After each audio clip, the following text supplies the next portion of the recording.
Oraingo honetan ikasiko dugu blogean audioa nola txertatu dezakegun. Horretarako DeepShare izeneko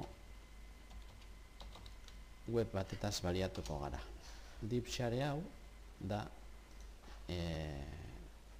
almazen moduko bat gauza gordetzeko. Kasu hontan nila sartu naiz nire izenarekin. Ordan zuek egin beharko zenukete kontu bat sortu hemen eta sartu bertan.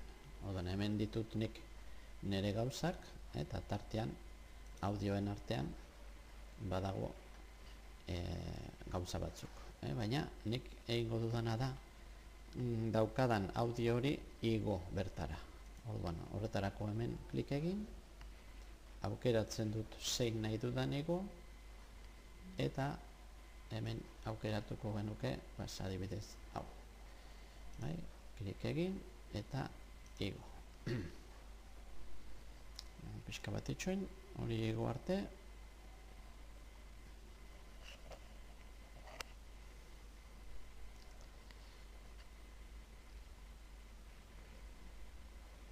Eta behin, igotzen denean, etortzen gara gure hasiera horrira, eta ja ikusten dugu hemen dagoela gure igotako audio hori.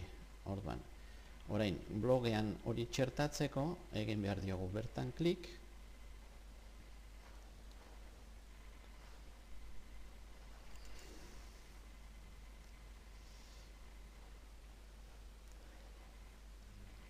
eta hemen aukeratuko dugu invite aukera.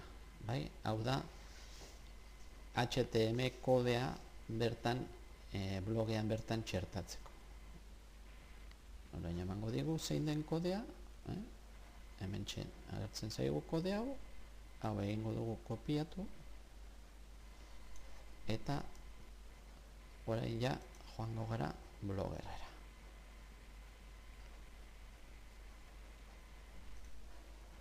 Gure blogak aukeratu,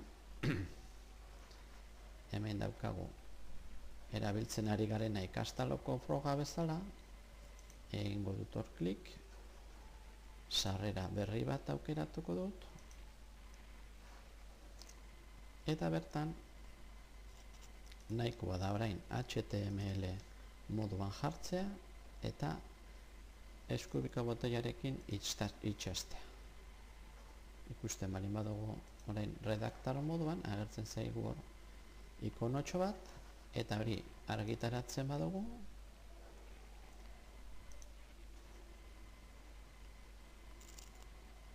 eta orain ikusi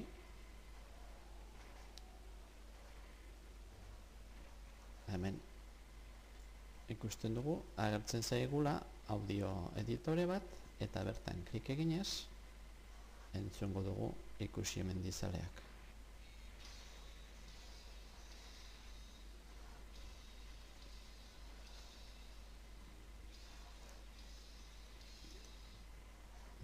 Horlaxen bukatzen da zati hau ere bai.